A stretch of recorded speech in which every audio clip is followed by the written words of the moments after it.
it is only those who were the victims who could speak of the crime that annihilated them. But since they are precisely destroyed, no one can truly be a witness to genocide, and therefore claim its legacy. It doesn't mean diminishing and criticizing the concept of genocide, but these concepts need to be at the same time confirmed and examined so as to clarify its difficult inner structure. On one hand, genocide is an annihilation that leaves no inheritance. It doesn't mean necessarily that it doesn't allow a word or that it shouldn't be spoken of. I believe quite the opposite, both because of what is speaking and because of the necessity of breaking Wittgenstein's erroneous statement according to which one must not speak of what cannot be said, which I think is completely stupid. We are speaking precisely always and only of what cannot be said, and because of the impossibility of bringing testimony to words. A testimony is always only a testament, the trace that is left in words of what is dead and therefore cannot be witnessed. The only possible witnessing is the witnessing of what is known, being witness of the impossible witnessing, or witnessing the impossible. Speaking is always an attempt, a failure, and thus a treason. It always misses what we would want to say and dismisses any possibility of reaching what we want to say to such an extent that it dismisses any claim of that sort. This is something lying very, very deeply in Christian Eastern culture. This is the big difference in Christianity between Eastern Christianity and Western Christianity. For Western Christianity, there is only always representation, which means that to be able to speak of something, what you are speaking about must be absent. It must be destroyed. You are always speaking of what is dead, never about what is living. Just the opposite. In Eastern Christianity, the possibility of speaking is bringing into presence what is absent. So speaking is not representing, it is presenting, it is symbolic. You have here a very, very important gap that has been established very early in, let's say, theological philosophy in the West since Augustine. The difference between representation and presentation.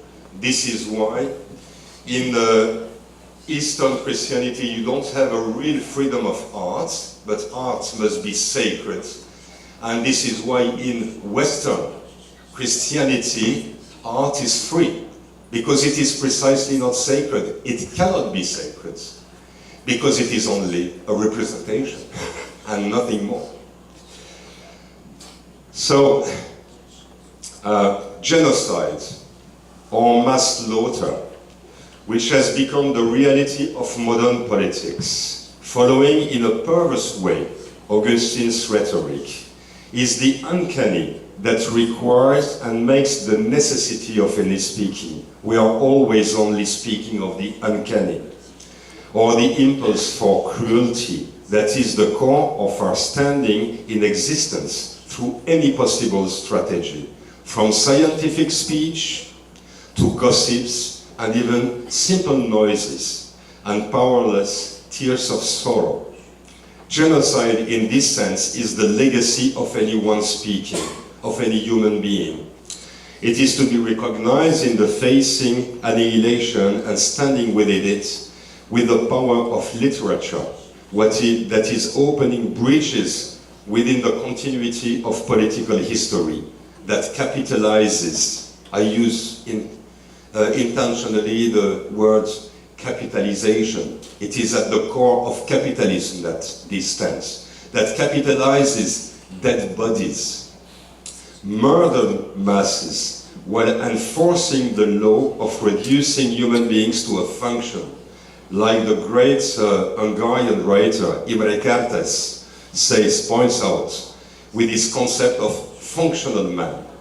On the other hand, genocide is already caught within this politics that it should be the radical critique of, while it should be the recognition of the impossibility of innocence and the irony addressed to any politics of which the justification lies in building a political innocent body. It reinforces through states' procedures politics that is performed precisely through mass murder.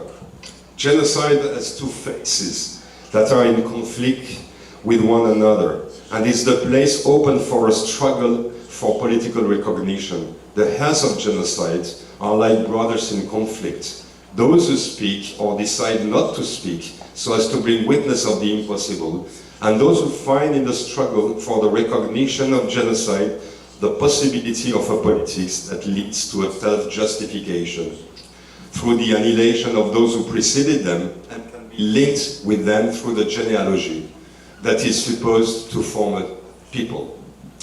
Genocide becomes the assumption of a community that didn't suffer genocide to overcome the situation of existence in a political body that is supposed to present the face of the innocent that is accusing the criminal. However, if Augustine creates this remarkable dialectical political mechanics, the contradiction between evil and innocence that he builds can be easily reverted. The innocent and the criminal intensify respectively their innocence and their evilness in such a way for Augustine that it ends necessarily in the annihilation of evil.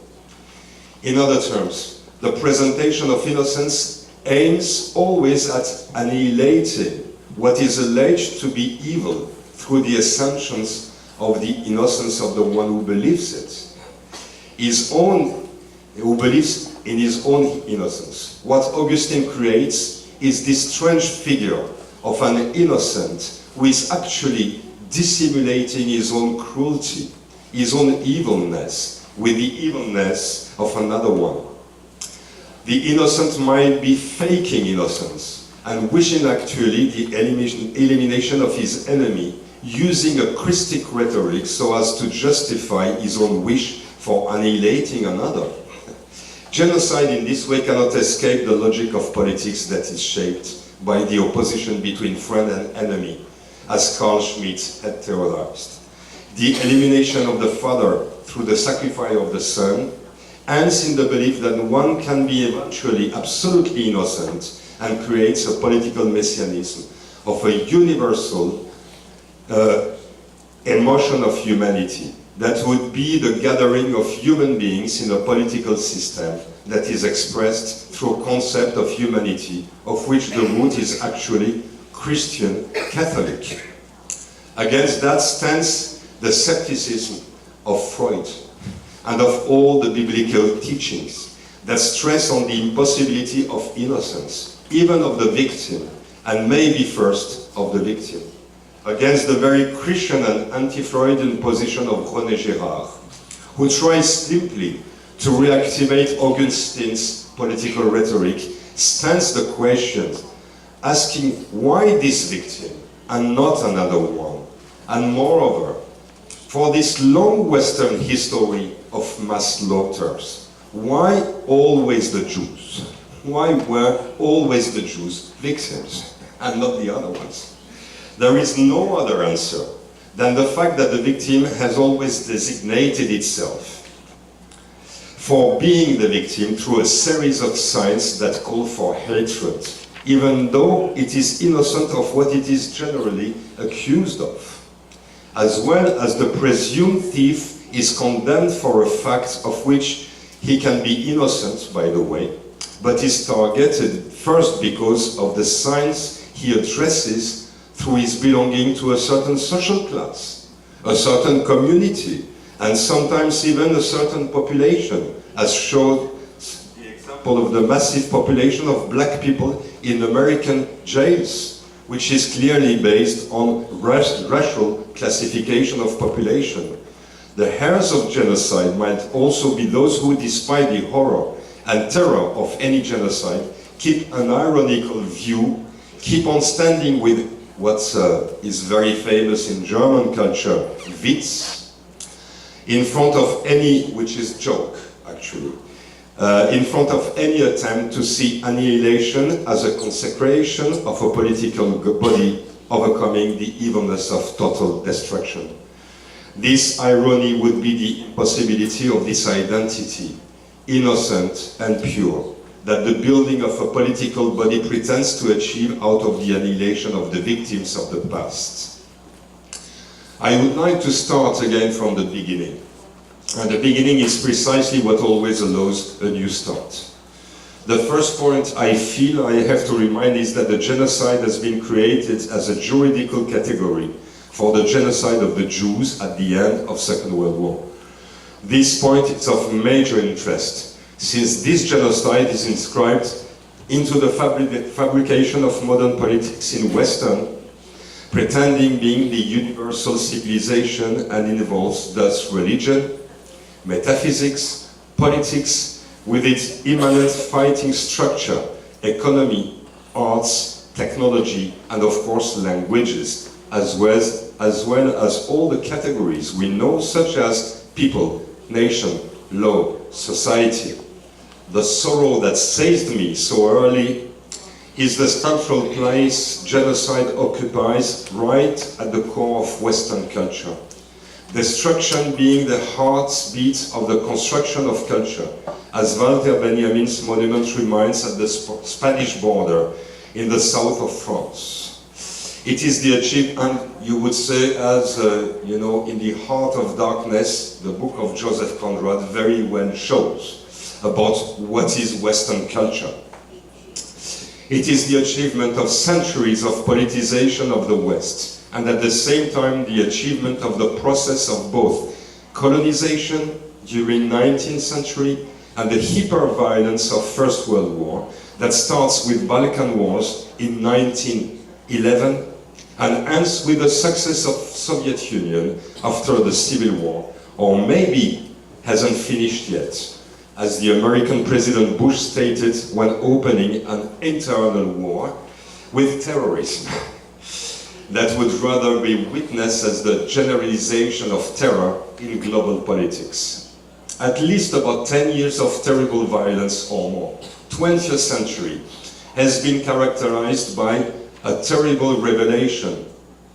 A revelation that reverts the sense of revelation, since it is supposed to bring a solution or to open the possibility of an issue to a critical moment. The sense of revelation has changed. Since the beginning of 20th century, with a change in the logic of war, it is announcing the catastrophe to come, or the catastrophe that we are facing at the moment being.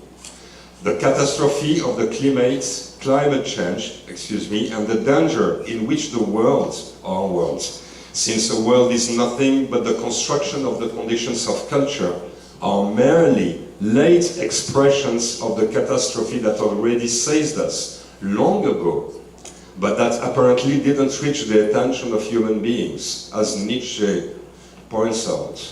The change of war from measuring the strengths of our adversaries so as to redefine the conditions of peace into a war of extermination has been made possible because of the progress of technology and moreover the technologization of the essence of culture. What soldiers, mostly those peasants that were the core of democratic bourgeois societies in the West, were to be exposed without protection to the uncanny annihilation power of technological weapons. The power of technology, that is, of culture, was revealed as being merely nothingness as such. Civilization, like Rousseau had long ago tried to think, appeared as being total destruction and defiguration of humanity, what Marx would call later on alienation, and Nietzsche total despair. The project of civilization, which since Plato was supposed to be led by philosophy, so as to create through politics the possibility of thinking the world, by mastering it with technique, ended in annihilation. building the world, which is the project of metaphysics, ends in destroying any possibility of a world. Nuclear bombing of Japan was the achievement of this revelation, as Hannah Arendt has shown, showing that humanity, again, as the metaphysical system of a universal civilization for a world conceived as a cosmopolitical totality, has the power of annihilating the world. Power, a central political concept, is achieved through destruction. The genocide of the Jews during Second World War completed this statement when the extermination was conceived as the aim of politics, using all the resources of calculating reason. This reason that was erected by 17th century philosophers and scientists so as to lead the progress of knowledge, administration, industry, communication, and of course the mobilization of young people in a nation-state army. Genocide cannot appear as a hazard of modern civilization, but it is the very core of modernity and should be thought as such. The first genocide was a repetition of it. The first genocide of 20th century happened in a German colony, in Africa, in Namibia. And the Armenian genocide has been the repetition of it, as well as the following genocide, of which the most significant has been the genocide of the Jews, because of its central signification in European history, the complicity of all countries in Europe, and because of all the cultural patterns it involved in its conception and execution. However, as Hannah Arendt had argued when dealing with totalitarianism, genocide should be thought in continuity with colonization. The techniques of extermination through working, the relation between work and annihilation, have been found through building colonization systems